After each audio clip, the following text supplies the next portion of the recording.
Government has to organize one program, award ceremony for the corrupt people. Highest corruption जो highest corrupt officer should be awarded with highest ये mementos. हम लोग भी उसको देने आएगा.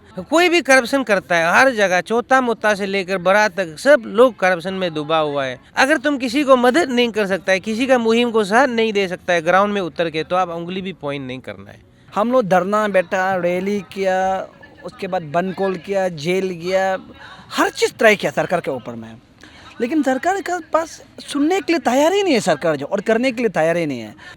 इस वक्त हमारे साथ है दो जाने माने सोशल एक्टिविस्ट. चलिए उनसे हम जानते हैं कि आज के इस ऐतिहासिक मेगा रैली के बारे में और इस पेपर लीकेज मामले घोटाले के बारे में उनका क्या कहना है. हमारे साथ इस वक्त है, पहले मैं आपसे सवाल करना चाहूँगी एससी लोधा जी, जो कि एक समाज सेवक भी है और वकील भी है, क्योंकि आप कानून को ज़्यादा जानते हो हमसे ज़्यादा, तो एक वकील होने के नाते आपका क्या राय है इस घोटाले के तहत. और साथ ही साथ मेरा और एक सवाल रहेगा आपका, जो तकेक जेरंग जी है उनको रिहाई दी गई है विदाउट चार्जशीट, इस पर आपका क्या कहना है एक वकील होने के नाते. नहीं, मैं सबसे पहला तो आपका फर्स्ट पॉइंट का ना जी, इसमें ऐसा है, ये जो हम तो ऐसे एडवोकेट हमेशा हम लिटिगेशन को प्रेफर करता है. सी we have 3 organs in our country, that is executive, legislature and judiciary. If people feel कि 2 systems are fail, 2 organs are fail, executive और legislature जब fail हो जाता है, तो we should try to seek the help of the judiciary. हम लोग को जाना चाहिए. अभी हम इसलिए कंफ्यूज है कि 1 साल आधा हो गया, ये इशू रिड्रेस नहीं हो रहा है. हम भी पता नहीं है, कंफ्यूज है कि ये कैसे रिड्रेस नहीं हो रहा है. PAJC गवर्नमेंट बोलता है कि रिड्रेस हो गया, PAJC बोलता है कि नहीं हुआ है. तो इसलिए आज हम भी थोड़ा बहुत दिन का बाद में हम निकला है कि यहाँ थोड़ा सॉलिडरिटी देने के लिए PAJC का साथ में हम आया है, और हम जानना चाहता है कि एग्जैक्टली हुआ क्या है ना, रिड्रेस क्यों नहीं हो रहा है. और हम PAJC को ये एडवाइस करेगा कि अगर आपको ये एग्जीक्यूटिव और जो लेजिस्लेचर से आपको इशू को अगर आप रिजल्ट नहीं मिल रहा है, तो you should opt for litigation ना. ये हम एडवोकेट है बोल के ऐसे नहीं है, मेरा ख्याल से लिटिगेशन करने से प्रॉपर होगा जैसे लगता है. और जो तकेक जेरंग को जो बेल मिला वाला है, दिस इज़ एक लीगल प्रोसीजर है. I do not have any comment on that, because supreme court हमारा एपेक्स कोर्ट है, and I am you know मामूली से एक लॉयर है. I should not comment on the decision of the supreme court ना. और उसको चार्जशीट फाइल नहीं किया बोला, वही ग्राउंड में मिला होगा. एक्चुअली चार्जशीट फाइल हो देना चाहिए, बिकॉज आपको क्या लगता है कि कहाँ कमी रह गई. कमी इन्वेस्टिगेशन एजेंसी में ही है, वो तो बेशक कमी इन्वेस्टिगेशन एजेंसी में ही है और हमारा गवर्नमेंट का इंटेंशन में. बिकॉज 90 डेज़ का आपको वैलिडिटी मिलता है चार्जशीट फाइल करने के लिए. Within 90 days you have to file a chargesheet against that particular accused. If not file then it can be a good ground to seek bail, क्योंकि 90 days आपका lapses हो गया. And अभी हम लोग का जो सबसे एक सेंट्रल जो CBI है ना, वो उसका तो फिर इन्वेस्टिगेशन का स्टाइल ही अलग है. हम लोग भी समझ में नहीं आता है, ना अरेस्ट करता है ना क्या करता है, समझ में नहीं आता है. उसमें भी हम ज़्यादा उंगली पॉइंट नहीं करेगा, बट देन हमको ऐसे लगता है कि they are working and their investigation is still going on ना. लेकिन जिस गति से इन्वेस्टिगेशन आगे बढ़ना चाहिए था, इसमें नहीं हुआ, और जिस गति से ये इशू को रिजॉल्व करना चाहिए था, वो भी नहीं हुआ. समवेयर इसलिए हम बोलता है कि Arunachal has already accept the corruption in the state. So इसलिए हम एक मुहिम चेहरे का सोचा है, करप्शन को लीगलाइज करने के लिए हम एक मुहिम चेहरे का सोच रहे हैं. अरुणाचल में यूनिक हिस्ट्री बनाएगा, सोच रहा है कि we should go for legalization of corruption in our state, क्योंकि nobody is free in our state. कोई भी करप्शन करता है हर जगह, छोटा मोटा से लेकर बड़ा तक सब लोग करप्शन में डूबा हुआ है. और ऐसे में हम लोग देख पाता है PAJC का मूवमेंट में हम लोग देख रहा है अच्छा से देख रहा है कि करप्शन यहाँ पे हावी हो गया. Those who are corrupt they over power the PAJC, ऐसे करके हम दिखाई दे रहा है. तो दैट इज़ वाई हम भी बहुत दिन का बाद PAJC का साथ सॉलिडरिटी देने आया, क्योंकि ये समाज भी बहुत ख़राब है ना. पहले में शुरुआत का दौर पर ये नंबर्स बहुत ज़्यादा था, लेकिन अभी संख्या कम होने लगा है. शायद लोगों, हमारा अरुणाचल बहुत कम पॉपुलेशन है, यहाँ पे इंटरडिपेंडेंट है, कनेक्टेड है ना, तो उसका वजह से क्या होता है कि करप्शन का खिलाफ जो भी लड़ाई है वो धीमा हो जाता है ना। लेकिन ऐसे नहीं होना चाहिए। और एक चीज़ है, यहाँ पे बहुत सारे लोग हैं जो घर में बैठ के आदमी को सोशल मीडिया में ट्रोल करता है ना, उसका काम नहीं है। बिस्तर में सोएगा, रात भर पिएगा, सुबह उठेगा, दिखाई देगा, ट्रोल कर देगा। अगर तुम किसी को मदद नहीं कर सकता है, किसी का मुहिम को साथ नहीं दे सकता है ग्राउंड में उतर के, तो आप उंगली भी पॉइंट नहीं करना है कि नहीं। You should remain as a silent people. मैंने आपको कुछ करना ही नहीं है, करना नहीं चाहता है। जो समाज में जो लोग आगे आके एटलीस्ट कुछ चेंजेस का बात करता है, तो आप उसको साथ नहीं देने से भी उसको ट्रोल भी मत कीजिए। आई एम वेरी मच हम तो बहुत दुख गए तिची पुरु और दादक नालों को लेके ना। They are still working for the changes in our society, reformation in the APPSC, है कि नहीं। अभी ऐसे हो गया ये APPSC का लड़ाई को और गवर्नमेंट का इंटेंशन को हम देख के ऐसे लगता है, एक पहले आज से 1 डिकेड पहले गन्ना होता है दिल्ली में, वो एक तो फिल्म भी बनाया नो वन किल जेसिका जैसे, मैंने उसको कोई मारा ही नहीं लेकिन ऐसे मर गया। तो यहाँ पे गवर्नमेंट जो है अगर इशू को रिजॉल्व नहीं कर रहा है, सब लोग मैंने ऐसे लगता है कि करप्शन हुआ ही नहीं है। मैंने कि चांदनी होटल का भी नहीं था कुछ ऐसे एपिसोड। आदमी Chandni hotel was not notify exam centre, even though exam was taking place there. तो ऐसे हुआ है बोलता है, लेकिन ऐसे नहीं हुआ है बोलता है कोई लोग। तो इसलिए हम बोलता है कि in our state corruption is deep rooted. अगर डीप रूटेड है तो then there should be corruption competition in the corruption. क्यों एक सर्प को देगा, हम लोग को भी दो करप्शन करने के लिए। Then you go for legalization of corruption, let me take part in corruption. Then हम तो सोचते हैं APPSC फियास्को में जो भी ऑफिसर नेता लोग है ना, जो करप्शन किया अभी फ्री में घूम रहा है ना, they are very courage now. इसलिए हम बोलते हैं government has to organize one program, award ceremony for the corrupt people. Highest corrupt officer should be awarded with highest ये मोमेंटोस, हम लोग भी उसको देने आएगा।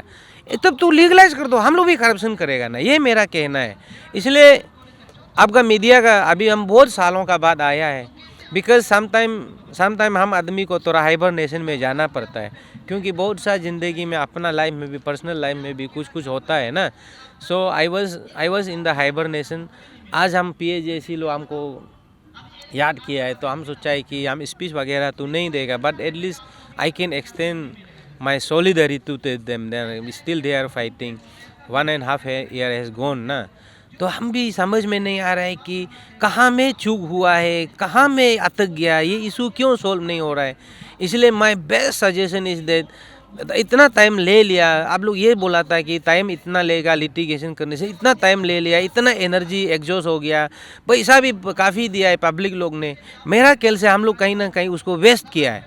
तो इसलिए अब इरी से डोनेशन उठा के मेरा ख्याल से ना लिटिगेशन में हम लोग उतर जाने से, ठीक है, लिटिगेशन में उतरने से कहीं ना कहीं हम डैम श्योर, एकदम आई एम वेरी श्योर कि 2017 बेस्ड टू लिटिगेशन में होने से वो श्योर जाएगा, क्योंकि 2017 में बहुत रैम्पेंट करप्शन हुआ है। मेरा ख्याल से वो बेस्ट रहेगा ना। और जो हम और एंटी नल एंड वॉइड का जो फैमिली था ना, पेरेंट्स, उसको आज हम मीडिया का तौर पर, आपका ईस्टर्न जर्नल का तो ये माध्यम से हम कहना चाहूँगा, आप लोग बोला था कि नल एंड वॉइड को जब यहाँ से हटाएगा तो आप लोग भी साथ देगा, हम तो दिखाई नहीं दे रहा है। कहाँ है वो काला चश्मा? सब लोग बोला है आगे आके साथ देगा, अभी तो कोई भी नहीं है। अरे जब आप खुद बोल के तो आप आगे आइए ना सामने में, यू शुड कम फॉरवर्ड। अभी PAJC आपका बात मान के नल एंड वॉइड को नहीं करेगा बोला है ना, लिटिगेशन करेगा, तो अभी पेरेंट्स लोग भी आना है, पेरेंट्स लोग भी आगे आके करप्शन का किला में मुहिम चेरना है कि नहीं। ऐसे नहीं होगा तो क्या होगा, समाज में करप्शन में भी बंटवारा है, करप्शन वाला में भी बंटवारा हो गया। एक तू है करप्शन करेगा बोलता है, एक तू मत करो बोलता है। तब तो हम तो बोलता है कि it is my special request to the government of Arunachal Pradesh to make a bill to legalize the corruption in our state, so that there shall be equal participation in committing a corruption. Thank you very much. बहुत बहुत धन्यवाद हमें अपना कीमती वक्त देने के लिए। दर्शकों, अब जिस शख्सियत से मैं पूछना चाहती हूँ, मुझे पता है कि बेसब्री से आप सभी उनके जवाब सुनना चाहते हैं। स्वागत है सोल दोतुम जी हमारे चैनल ईस्टर्न चैनल पर। Thank you. मैंने काफ़ी बार आपको देखा है कि आप धरने बैठक पर भी आते हैं और आज इस ऐतिहासिक रैली में भी शामिल होने आए हैं, तो आपका टिप्पणी क्या, आप अपना बताइए आप। देखिए, तो अभी तो बोलने के लिए कुछ है ही नहीं। अवैध ने पूरा बोल दिया। और मेरा एक सोच है कि जो सरकार जो कर रहा है ये आने वाला फ्यूचर के आने वाला समय के लिए ये बहुत भयानक है। और जो सरकार जो अभी सुनाई तो दे रहा है लेकिन कान को ज़बरदस्ती बंद कर रहा है, हम सुनना नहीं चाहता है। और दिखाई तो दे रहा है लेकिन ज़बरदस्ती आँख को बंद कर रहा है कि हम देखना नहीं चाहता है। ये सरकार जो कर रहा है ये बहुत गलत है। और हम फर्स्ट से ही शुरुआत से ही अभी तक जुड़ा रहा, तो हमको ये पता ही अभी नहीं चल रहा है कि ये इशू रिजॉल्व कैसे होगा। अभी पता ही नहीं चल रहा है। हम लोग धरना बैठा, रैली किया, उसके बाद बंद कॉल किया, जेल गया, हर चीज़ ट्राई किया सरकार के ऊपर में, लेकिन सरकार के पास सुनने के लिए तैयार ही नहीं है सरकार जो, और करने के लिए तैयार ही नहीं है। तो पब्लिक इसको कहीं ना कहीं समझना चाहिए। और ये बेचारा हम भी यही बोलते हैं कि हम अगर सरकार के खिलाफ बोलने से फिर कुछ लोग होते हैं कि सरकार के खिलाफ में बोल रहा है बोल के मेरे ऊपर बोलना शुरू हो जाता है, फिर चुपचाप बैठने से सरकार सोल दो तुम लोग बिक गया बोल के। तो हम पब्लिक को भी यही अपील करते हैं कि अभी समय में समय है, और अभी समय ऐसा है कि अपना को एक बार सेक्रीफाइस देना पड़ेगा, कोई ना कोई सेक्रीफाइस देना ही पड़ेगा। अगर सेक्रीफाइस जब तक नहीं होगा तो ये सरकार मेरे ख्याल से बात नहीं सुनेगा। हम लोग का जो बंद कॉल था वो भी 1 साल होने वाला है, जनवरी को ख़त्म हो जाएगा। जनवरी के बाद 1 साल हो जाता है। 2023 के लिए हम लोग लिखा, 24 के लिए हम लोग नहीं लिखा है। तो मेरे ख्याल से आने वाला समय में अगर ऐसा होते रहेगा तो मेरे ख्याल से और एक बार सरकार को ये बताना चाहिए कि पब्लिक अभी भी आपको नहीं डरता है और पब्लिक डरेगा भी नहीं, इसको बताना चाहिए, ज़रूरी है। तो यही है कि सरकार आप जाग जाओ, नहीं तो इलेक्शन भी बहुत सामने आ रहा है। और हर सोशल एक्टिविस्ट को आप पॉलिटिक्स नज़र में मत देखो। कोई हम लोग होता है जैसे कि अभी अब हमको पॉलिटिक्स फ्री देने से भी हम नहीं करेगा बोलता है, अब हमको फ्री में देने से भी हम नहीं करेगा। हमको जो ये लाइफ जी रहे हैं वही बेस है मेरे लिए। मेरे लिए कोई MP MLA बन के कोई वो मेरे लिए मज़ा नहीं है। अगर हम यही में है, सोशल एक्टिविटी में 2 अच्छा है, आपको हम बता रहे हैं, ऑफिसर को भी लड़ सकता है और पब्लिक लीडर को भी लड़ सकता है। हम समाज के लिए और गरीब आदमी के लिए काम कर सकते हैं, ये सोशल एक्टिविटी काम है। तो इसलिए सरकार को भी हम यही बोल रहे हैं कि आप हमको पॉलिटिक्स नज़र से हम लोग को मत देखो। आने वाला समय आप लोग के लिए भी तय नहीं होगा। हम तो ये क्लियरली बोल रहे हैं, ऐसे इंडिविजुअल हम किसी को नहीं बता, लेकिन ये सरकार जो चल रहा है ये बहुत गलत चल रहा है। और जो नल एंड वॉइड है इसको सरकार के ऊपर सौंप दिया गया है, इस पर आप क्या कहना चाहोगे मुद्दा? देखिए, नल एंड वॉइड को जब जिस दिन नल एंड वॉइड कर रहा था उस समय एंटी नल एंड वॉइड बोल रहा था कि अगर नल एंड वॉइड को हटाता है बोलने से अभी हम लोग फुल साथ देगा, हम लोग पूरा आएगा, आप लोग इसको सिर्फ हटाओ। अभी हटा दिया तो फिर आ रहा भी नहीं है, ये भी बात प्रॉब्लम है ना। तो मेरा ख्याल से ये नल एंड वॉइड को नहीं हटा के रहने देना चाहिए था, और उसको एक ग्रुप अलग ग्रुप बना के वो लीगली फाइट करना चाहिए था, सुप्रीम कोर्ट में फाइट करके। और ये जो पान ज्वाइंट कमेटी ये लो है, ये लो यहाँ में जो ग्राउंड रियलिटी में ये लो फाइट करके एक ग्रुप बना के बोलो वहाँ में कोर्ट में या लीगल से फाइट करना था, ये मेरा सोच था। लेकिन ये लो डिसीजन लिया है कि इस जो ये नल एंड वॉइड को हटा देगा, ये डिसीजन पता नहीं ये लोग अच्छा से लिया होगा नहीं लिया होगा पता नहीं, लेकिन मेरा पर्सनल ओपिनियन है अगर हम होता तो हम अगर लीड करता हम यही बोल रहे थे, एक टीम जो वहाँ में कोर्ट में लड़ते रहो, लीगल लड़ते रहो, एक टीम हम लोग यहाँ ग्राउंड रियलिटी में लड़ते रहेगा, कि 2 टीम बनाना था। लेकिन ये लोग अपना अपना दिमाग है, अपना अपना सोच है, अपना अपना करने का दंग है। तो देखता है कि आगे क्या होता है। वही धन्यवाद हमारे साथ बने थैंक यू। रहने के लिए।